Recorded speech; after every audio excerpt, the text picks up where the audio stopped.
प्रिय छात्रों, जीव विज्ञान एजुकेशनल वीडियो में आपका स्वागत है। आज हम माइटोसिस कोशिका विभाजन टॉपिक पर चर्चा करेंगे एवं जानेंगे माइटोसिस कोशिका विभाजन क्या है, यह कहाँ होता है और माइटोसिस विभाजन की विधि क्या है। इन तीन सब टॉपिकों पर आज हम लोग चर्चा करेंगे। तो अब शुरू करते हैं। तो माइटोसिस विभाजन क्या है? जिस कोशिका विभाजन में एक मातृ कोशिका से जब दो पुत्री कोशिकाओं की उत्पत्ति होती है और उनमें क्रोमोसोम की संख्या समान होती है, तो उस विभाजन को माइटोसिस विभाजन या समसूत्री विभाजन कहते हैं। यहाँ पर ये एक कोशिका है जिसमें कुल 46 क्रोमोसोम्स है और इन्हीं कोशिका का विभाजन होकर यहाँ दो संतति या पुत्री कोशिकाओं का निर्माण हुआ है। इन प्रत्येक पुत्री कोशिकाओं में 46 और 46 क्रोमोसोम है। यहाँ मातृ कोशिका में जितने गुणसूत्र यानी क्रोमोसोम्स थे, संतति या पुत्री कोशिकाओं में उतने ही क्रोमोसोम्स हैं। तो इस तरह के विभाजन को माइटोसिस विभाजन या समसूत्री विभाजन कहा जाता है और यह विभाजन हमारे पूरे बॉडी के सेल में होता है, यानी सभी जंतुओं के शारीरिक कोशिकाओं में यह माइटोसिस विभाजन होता है। अब हम आ जाते हैं माइटोसिस विभाजन का विधि। माइटोसिस विभाजन जो है यह दो चरणों में संपन्न होती है। पहले केंद्रक का विभाजन होता है और केंद्रक का विभाजन जब पूरा हो जाता है तब उसके बाद उसके साइटोप्लाज्म का विभाजन होता है। तो केंद्रक के विभाजन को कैरियोकाइनेसिस कहा जाता है और साइटोप्लाज्म के विभाजन को साइटोकाइनेसिस कहा जाता है। कि कोशिका के अंदर सबसे पहले केंद्रक का विभाजन होगा। जब केंद्रक का विभाजन पूरा हो जाएगा, मतलब एक केंद्रक से दो केंद्रक जब उसमें पूरा बन जाएंगे, तब उसके बाद उसके साइटोप्लाज्म का विभाजन होगा। और यह केंद्रक विभाजन 4 अवस्थाओं में पूरा होता है, जिनके स्टेप्स हैं prophase, metaphase, anaphase and telophase. अब हम प्रत्येक फेज में कोशिका के केंद्रक में क्या क्या घटनाएं घटती है उसके ऊपर विस्तार से हम लोग चर्चा करेंगे। तो पहले चर्चा करते हैं प्रोफेज के ऊपर।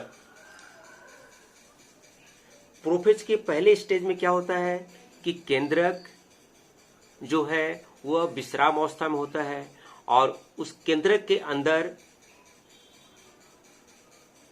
जो क्रोमोसोम्स होता है वो क्रोमाटिन फाइबर के रूप में, उस पूरे जाल के रूप में उसके अंदर फैले रहता है और उसके अंदर न्यूक्लियस भी होता है, न्यूक्लियर मेम्ब्रेन होता है, ये सब उसमें होता है। लेकिन जैसे ही वो रेस्टिंग अवस्था से वो क्रोमोसोम विभाजन अवस्था में प्रवेश करती है, यानी उसमें प्रोफेज में प्रवेश करने वाली होती है, तो प्रोफेज अवस्था में उसमें प्रवेश जैसे ही करती है तो पहला काम होता है कि केंद्रक से पानी वहां से निकलने लगता है बाहर।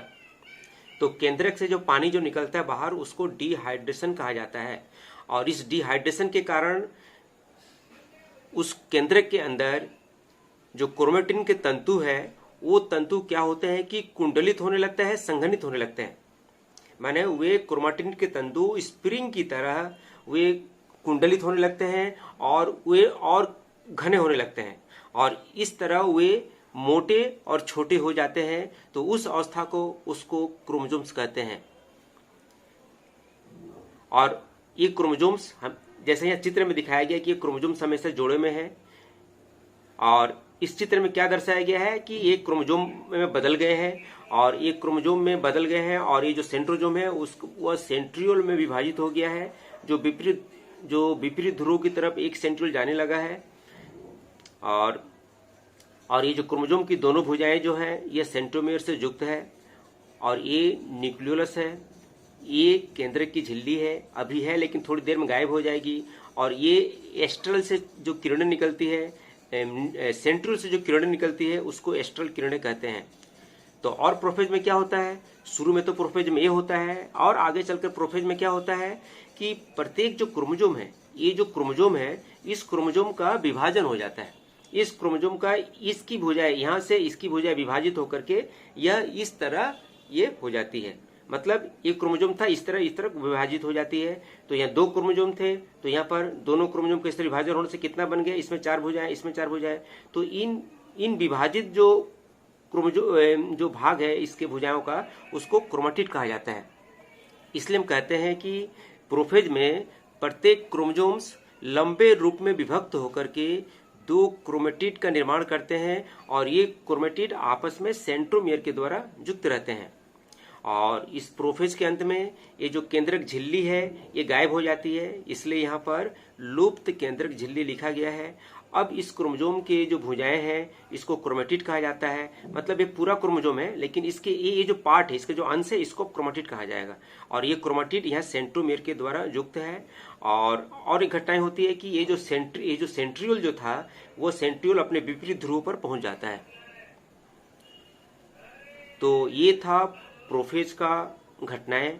यहाँ प्रोफेज का 2 चित्र बनाया गया, लेकिन मुख्य रूप से जब एग्जाम में बनाना हो एक चित्र, तो ये चित्र हम लोग बनाएंगे। प्रोफेज की घटनाएं कंप्लीट होने के बाद इसके बाद आ जाता है मेटाफेज की घटनाएं। और इस मेटाफेज में स्पिंडल तंतु का निर्माण, ये जो स्पिंडल तंतु है इसका निर्माण पूरा हो जाता है। और एक बात यहाँ पर याद रखना है कि ये जो स्पिंडल जो तंतु है जिससे क्रोमोजोम के सेंट्रोमियर जुड़े रहते हैं, जंतु कोशिका में इसका निर्माण सेंट्रियोल से निकलने वाली, जो सेंट्रियोल है यहाँ से निकलने वाली किरणों से होता है। लेकिन पादप कोशिका में इस स्पिंडल का निर्माण साइटोप्लाज्म के माइक्रोट्यूबुल से होता है। इस बात को याद रखना है। और दूसरी बात कि मेटाफेज की सबसे जो महत्वपूर्ण घटना है कि इसके सभी क्रोमोजोम्स कोशिका के बीचों बीच एक मध्य रेखीय क्षेत्र, ये मध्य रेखीय क्षेत्र है, एक मध्य रेखीय क्षेत्र में सज जाते हैं और एक पट्टी का निर्माण करते हैं। इस पट्टी को मध्य रेखीय पट्टी कहा जाता है। ये इसकी सबसे बड़ी विशेषता है। और तीसरा इसमें याद रखना है कि इस अवस्था में क्रोमोजोम छोटे और मोटे हो जाते हैं और स्पष्ट रूप से इनको देखा जा सकता है और इन्हें गिना भी जा सकता है। तो ये था मेटाफेज की मेन घटनाएं। इसके बाद आता है एनाफेज। तो एनाफेज में क्या होता है कि ये जो सेंट्रोमियर है, ये बीचों बीच जो सेंट्रोमियर है, प्रत्येक क्रोमोजोम का सेंट्रोमियर का डिवीजन हो जाता है। और डिवीजन होने के बाद तो 2 क्रोमेटिड के साथ एक सेंट्रोमियर यहाँ पर आ जाते हैं। इस चित्र में 2 क्रोमेटिड के साथ एक सेंट्रोमियर, ये इसको कहा जाता है पुत्री क्रोमोजोम।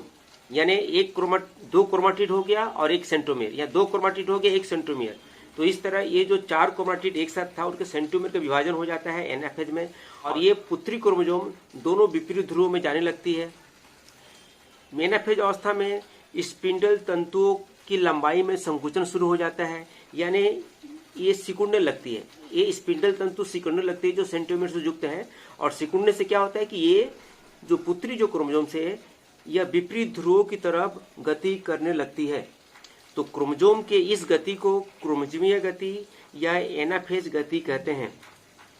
और इस एनाफेज में क्रोमोजोम जो होते हैं एल, भी या जे आकार के शेप में दिखाई पड़ते हैं। और एक जो इसमें घटना घटती है कि ये जब क्रोमोजोम विपरीत ध्रुवों की तरफ जाने लगते हैं तो इनके बीच में एक तंतु का निर्माण हो जाता है जिसको इंटरजोनल तंतु कहा जाता है। ये इंटरजोनल तंतु भी क्या करता है कि इनको विपरीत दिशा में ढकेलने का काम करता है। तो ये था एनाफेज की घटनाएं। अब हम आ जाते हैं टीलोफेज में। टीलोफेज में क्या होता है, यहाँ टेलोफेज का एक चित्र बना हुआ है। इस टीलोफेज में क्या होता है कि वो जो पुत्री जो क्रोमोजोम्स थे वे अपने विपरीत ध्रुवों पर पहुंच जाते हैं और विपरीत ध्रुवों पर समान संख्या में क्रोमोजोम पहुंच जाते हैं और उनके चारों तरफ एक झिल्ली का निर्माण हो जाता है जिसको केंद्रक झिल्ली कहते हैं। अब केंद्रक झिल्ली का निर्माण हो जाने के बाद वो केंद्रक क्या करता है कि जल का अवशोषण करके फूल जाता है और उसके अंदर के जो क्रोमोजोम्स थे वो फिर ढीला होने लगते हैं, उनकी कुंडली खुलने लगती है और वे फिर क्रोमेटिन तंतु के जाल के रूप में उस केंद्र के अंदर फैल जाते हैं और उसके अंदर न्यूक्लियस जो है दोनों में फिर प्रकट हो जाता है। इस तरह एक केंद्रक से दो पुत्री केंद्रक का निर्माण इसमें हो जाता है। तो ये था टेलोफेज की मुख्य घटनाएं। तो आज बस इतना ही। धन्यवाद।